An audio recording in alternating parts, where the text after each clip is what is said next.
Students, welcome to the Sapna's homeschooling YouTube channel. नमस्कार विद्यार्थ्यांनो, मी सपना तुम्हा सगळ्यांचं सपनाज होमस्कूलिंग युट्यूब चॅनल मध्ये खूप खूप स्वागत करते. मी पुणे जिल्ह्यातून आहे आणि तुम्ही कोणत्या भागातनं किंवा शाळेतनं माझा व्हिडिओ बघताय मला नक्की कळवा. आपलं नाव सांगितलं तरी खूप छान वाटेल मला.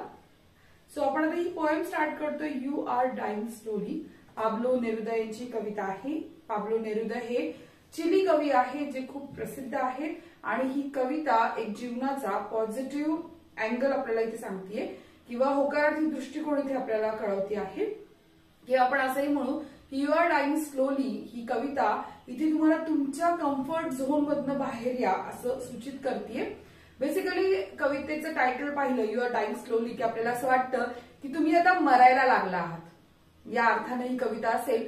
परंतु दरवेळी शब्दाचा तोच अर्थ कवितेमध्ये आपल्याला अपेक्षित नसतो. कविता कशी असते माहितीये, कमी शब्दांमध्ये अगदी असं एखाद्या मोठ्या पुस्तकाचं ज्ञान देण्याची ताकद एखाद्या कवितेमध्ये असते.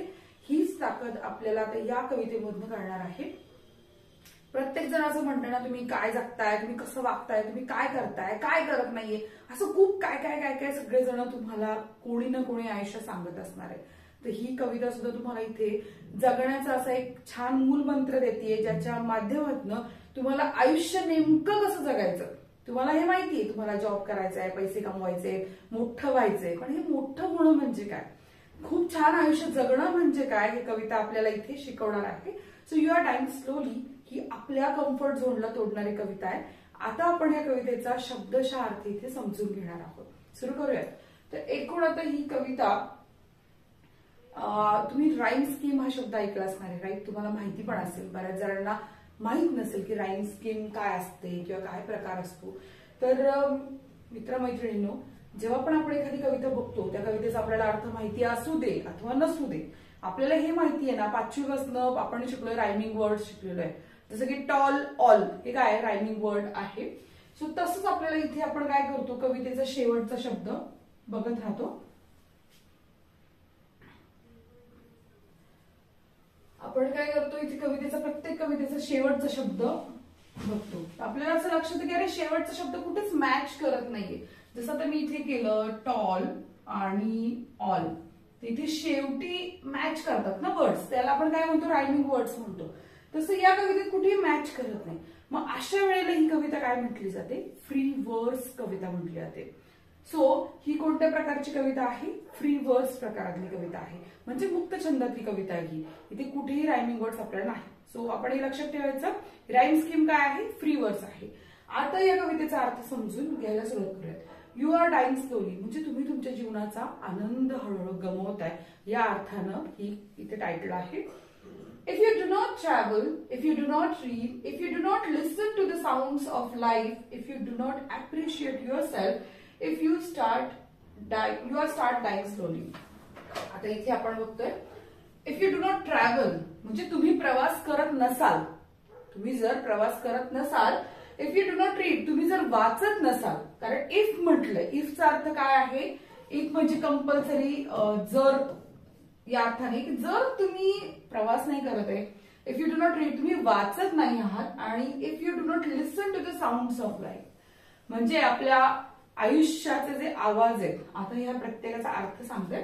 If you do not appreciate yourself तुम्ही स्वतःचं कौतुक करत नसाल, आणि यू स्टार्ट डाइंग स्लोली हे सगळं जर होत नसेल ना, तर तुम्ही मरायला लागलात असं नाही, तुम्ही जीवनाचा आनंद गमावताय. आता डू नॉट ट्रॅव्हल, ट्रॅव्हल करून काय फायदा होतो. तुमच्यापैकी ज्यांचे कोणाचे पालक खूप फिरतायत किंवा फिरतीच्या कामावरती, त्यांना एकदा बसून विचारा, तर ते तुम्हाला सांगायला लागतील अरे तुम्ही प्रवासामध्ये हा अनुभव पाहिला, प्रवासात या घटना पाहिल्या, किंवा नुसत्या ऑब्झर्वेशनने आपण इतकं शिकतो ना. तर हे ट्रॅव्हल करणं फक्त फिरणं किंवा फक्त बघणं नसतं, त्याच्या पलीकडे जाऊन आपला विचार करणं असतं. If you do not read, आता रीड करणं काय, इतकं का महत्वाचं आहे वाचन करणं. तुम्ही वाचतच ना अभ्यासाची पुस्तकं, पण जेव्हा आपण एखादं पुस्तक वाचतो, जर तुम्हाला मी म्हटलं की चिली हा देश कसा आहे, रशिया कसा आहे, किंवा एखादी घटना घडलेली असेल तर त्या घटनेला आपण प्रत्यक्ष पाहिलेलं नसतं, परंतु आपण जेव्हा वाचतो तेव्हा आपल्याला त्या घटनेचा पूर्ण गोषवारा, घडलेल्या प्रसंगाची इत्थंभूत माहिती आपल्याला मिळते. त्यामुळे वाचन हे आपल्यासाठी खूप महत्वाचं आहे. एक छोटंसं पुस्तक आपल्याला खूप मोठं मोलाचं ज्ञान देऊन जातं. तेव्हा वाचन हे तुमच्या जगण्यासाठी, तुमच्या स्वतःच्या विकासासाठी फार महत्वाचं आहे. त्यामुळे इथे अर्थात कवींना काय म्हणायचंय की तुम्ही फिरा, भरपूर फिरा, तुम्ही भरपूर वाचा, आणि तुम्ही ते करत नसाल तर तुमच्या जीवनातला आनंद हरवतोय. सो इथे पुढे आहे when you do not listen to the sounds of life. जीवनाचे आवाज आहेत जे तुम्हाला सांगत असतात, तुमच्या अवतीभोवती घडणारे जे आवाज आहेत ते तुम्ही ते ऐकत नसाल, तुम्ही ते ऐकणंच बंद केलं असेल, तुमच्या सभोवतालचे जे आवाज तुम्हाला सांगायचा प्रयत्न करतात, तर तुमचा जीवनाचा आनंद हरवणार आहे. If you do not appreciate your self, सगळ्यात महत्वाची गोष्ट आहे की तुम्ही स्वतःची स्तुती करा, स्वतःचं कौतुक करा. आपण खूप सहज म्हणतो खैर मला काही येतच नाही, मला हे जमतच नाही, मला ही कळतच नाही, मला नाही नाही नाही. मला सांगा दिवसभरात कधी नाही हा शब्द न वापरता जगलात का? म्हणजे नाही म्हणायचंच नाही, मग तुम्ही मला सगळ्याला हो म्हणत होतो का? तसं नाही. पण आपण वेगळं पण म्हणू शकतो ना. नाही हा शब्द न वापरता एखाद्याला थांबवायचे, अडवायचे, स्वतःला सांगायचे, त्याऐवजी तुम्ही चांगल्या गोष्टींना भर द्या. बघा तुम्हाला खूप छान वाटायला लागेल. येस, मला इंग्लिश येत नाही म्हणण्यापेक्षा इंग्लिशचे मला अगदी 2 शब्द तरी येतात, आता मला 8 शब्द पूर्ण करायचे, अशा अर्थाने घ्या. स्वतःचं कौतुक करायला सुरुवात करा, स्वतःचे पॉझिटिव्ह पॉइंट्स लक्षात घ्या आणि त्या पॉइंट्सना तुम्ही अधिकाधिक नर्चर करा किंवा अधिकाधिक वाढवा. ते नाही करत तर तुम्ही जीवनाचा महत्त्वाचा आनंद गमावताय. नेक्स्ट आन्सर इथे आहे when you kill your self esteem. आता सेल्फ एस्टीम इथे आपण बघतोय की स्वतःविषयी जो एक स्वाभिमान असतो तो जर तुम्ही गमावत असाल, when you kill your self esteem, स्वतःबद्दलची एक स्वप्रतिमा असते आपली, तीच आपण मारत असतो. यार काय मी स्वतःबद्दल मी इतकं निगेटिव्ह विचार करतो ना की त्यामुळे मला स्वतःची बद्दल कॉन्फिडन्सच येत नाही ना. तर स्वतःला आधी रिस्पेक्ट द्यायला शिका, स्वतःबद्दल चांगला विचार करायला शिका. Wien you do not let others help you. आणि तुम्ही बऱ्याचदा काय होतं माहिती, आपल्याला खूप काय प्रॉब्लेम्स असतात, छोटे छोटे इश्यूज असतात, पण आपल्याला ना कमीपणा वाटतो की नाही यार मी नाही कोणाची मदत घेणार, हे आपल्याला नाही जमत, आपण आपल्या जीवावर आहे, असं आपली एक भाषा असते. मला नाही जमत, मी नाही सांगणार कोणाला, मी सांगितलं तर लोक हसतील मला किंवा लोक मला काहीतरी बोलतील. तर आपण नाही दुसऱ्याची मदत करत, नाही स्वतःची मदत करत, नाही दुसऱ्याला आपली मदत करू देत. जर असं सगळं घडत असेल ना तर you are start dying slowly. म्हणजे तुम्ही तुमच्या जीवनाचा आनंद गमवायला लागलेला आहात. असं घडतंय का तुमच्या बरोबर की तुम्हाला मदत हवी आहे खरं तर, पण तुम्ही घेत नाही आहात, किंवा तुम्हाला काहीतरी प्रश्न आहे पण तुम्हाला कोणाला बोलावं कळत नाही, की स्वतःबद्दल तुम्ही प्रचंड नकारात्मक विचार करता. असं काही असेल ना तर तुम्ही नक्की तुमच्या आयुष्यात कोणीतरी मित्र, मैत्रीण किंवा तुमचे पालक असं कोणीतरी बघा की ज्यांना तुमची मदत करू द्या, किंवा तुमच्याबद्दल स्वतःबद्दल एक तुम्ही चांगला फील आणायला सुरुवात करा. If you become a slave of your habits, walking every day on the same path, if you do not change your routine, if you do not wear different colors, or you do not speak to those you don't know, you start dying slowly. आता हा जो हे जे कडवं आहे याला stanza म्हणतात, ते फार महत्वाचं आहे. If you become a slave of your habits, म्हणजे काय? स्लेव ऑफ युअर हॅबिट्स म्हणजे तुम्ही तुमच्या सवयींचे गुलाम होताय. मला असंच जमतं, मला असंच चालतं, मी इतक्याच वाजता उठतो, मला रात्रीची झोपच येत नाही, आपल्याला त्याशिवाय जमतच नाही. हे जे शब्द तुम्ही एक स्वतःबद्दल, दुसऱ्याबद्दल किंवा असे तुमची एक सवयी असतात ना, चहाशिवाय माझं डोकंच उघडत नाही, मी नाही ना रात्रीचा मोबाईल स्क्रोल केला, मला झोपच येत नाही, ह्या सवयी ज्या आहेत, किंवा मला असंच पडूनच अभ्यास करायला आवडतो, मी असंच करतो, हे ज्या सवयी आहेत तुमच्या, त्या सवयींचे तुम्ही गुलाम नका हो. आणि जर तुम्ही तुमच्या सवयींचे गुलाम होत असाल, if you become a slave of your habits, तुम्ही तुमच्या सवयींचे गुलाम होत असाल, walking every day on the same path, मी रोज असंच करतो ना, मी सकाळी उठतो, मी ब्रश करतो, मी आवरतो, मी माझं हे करतो, मी वाचन करतो, मी टाइमपास करतो, मी रील्स बघतो, मी असं करतो, असं मी रोज करतोय, मी जर वेगळं काहीच करत नाहीये. If you do not change your routine, तुम्ही तुमचा जो दिनक्रम आहे, रुटीन म्हणजे काय? दिनक्रम आहे, नित्यक्रम आहे, तो तुम्ही कधीच बदलत नाही आहात. If you do not wear different colours, आणि तुम्ही वेगळ्या रंगाचे कपडेच नाही घालत आहात. आता तुम्ही मला कलरचा इथे काय संबंध आहे? कलर ना आपल्या भावना व्यक्त करतो. तुम्ही कधी पण बघा, तुम्ही जर प्रचंड खुश असाल ना, तुम्ही खूप असे ब्राईट व्हायब्रंट आणि खूप असे छान कपडे घालता, तुम्हाला लगेच वाटतं. वाढदिवसाला तुमच्यापैकी प्रत्येक जर बऱ्यापैकी नवीन चांगला छान कपडा घालत असाल ना, कारण आपण खुश असतो. आणि आपल्याला एखादी दुःखद घटना असेल तर आपण त्यावेळेस असा कपडा निवडत नाही की जो खूप ब्राईट आहे, खूप असा छान लोकांच्या नजरेत येईल, असं आपण साधेसे कपडे घालून जातो किंवा साधाचे कलर वापरतो. तर कलर ह्या भावना व्यक्त करण्यासाठी असतो. If you do not change your routine, if you do not where different colours, म्हणजे तुम्हाला तुमच्या भावना व्यक्त करणारे वेगळे रंग वापरणं गरजेचं आहे, पण तुम्ही ते वापरत नसाल. Or you do not speak to those you don't know. बऱ्याच लोकांना सवय असते, मी नाही बोलत दुसऱ्यांशी, आपण नाही कोणाकडे जात, लोक आपल्याकडे येतात. तसं नाहीये. जितक्या नवीन लोकांशी तुम्ही ओळखी कराल, नवीन लोकांशी संवाद साधाल, तितकं तुमचं नॉलेज वाढणार आहे. माणसांकडून ज्ञान हे जास्त मिळतं तुम्हाला. तुमचे वेगळे शिक्षक तुम्हाला येत असतील शिकवायला, जरी ते विषय शिकवत असतील तरी त्या पलीकडे त्यांच्या आयुष्यात घडणाऱ्या घटना किंवा ते खूप ज्ञान तुम्हाला देत असतील. घरातली लोक, नातेवाईक, या सगळ्यांकडनं खूप शिकण्यासारखं आहे. तर इथे कवीला बेसिकली काय म्हणायचंय की तुम्ही जर दुसऱ्यांशी, ज्यांना तुम्ही ओळखत त्यांच्याशी तुम्ही बोलत नसाल, you start dying slowly. So या कडव्यात आपल्याला काय काय शिकायला मिळतंय, तुमच्या सवयींचं गुलाम नाही व्हायचंय. दुसरी गोष्ट, तेच रुटीन, त्याच गोष्टी फॉलो नाही करायच्या. परत तुमचा वेगळा रंग एक स्वतःला एक्सप्रेस करण्यासाठी वापरायचे आणि वेगवेगळ्या लोकांशी ओळखी करायच्या.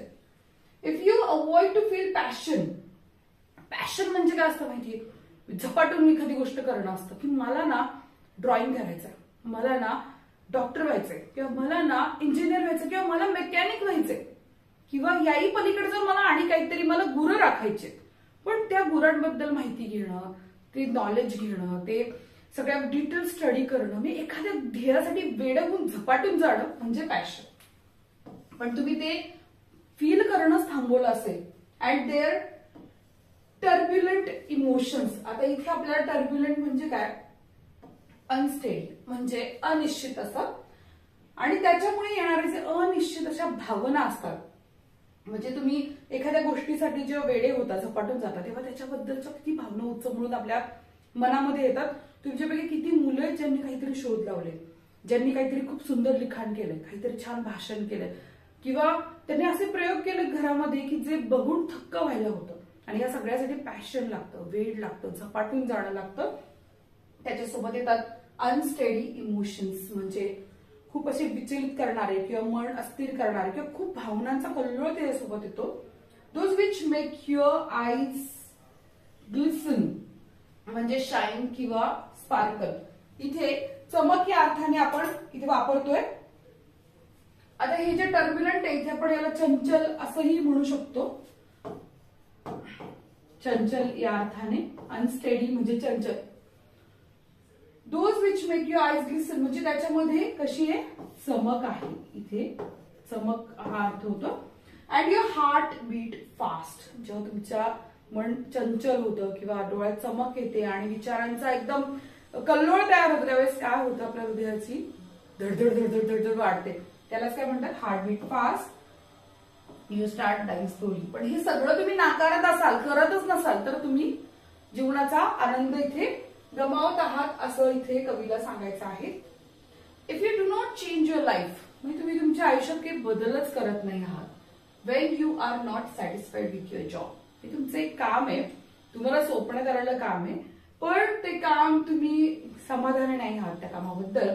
और विथ युअर लव्ह, आता तुम्ही प्रेम या अर्थ घ्याल, प्रेम फक्त मुलाचं मुलीसोबत किंवा मुलीचं मुलासोबतच असं नसतं. आपल्या कामाप्रती, आपल्या पॅशन प्रती, आपल्या गोष्टी आवडीविषयी पण आपल्याला खूप प्रेम असतं.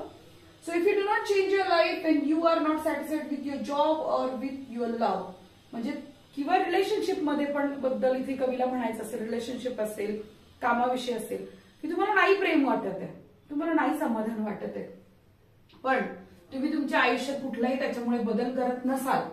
If you do not risk what is safe for the uncertain, म्हणजे बदल करायचा असेल ना आपल्याला एखादा, जसं की माझ्या रिलेशनशिपमध्ये काहीतरी प्रॉब्लेम, पण यार मी ब्रेक केलं तर काय होईल, किंवा मला हे समाधान नाही देते, ही गोष्ट काम किंवा प्रेम समाधान नाही देते, पण मी ह्याच्यात बदल केला तर पुढे कसं होईल, किंवा माझं काय होईल मग पुढे, मी जगू शकेल का, मी नाही जगू शकणार का, ही जी अनिश्चितता आहे.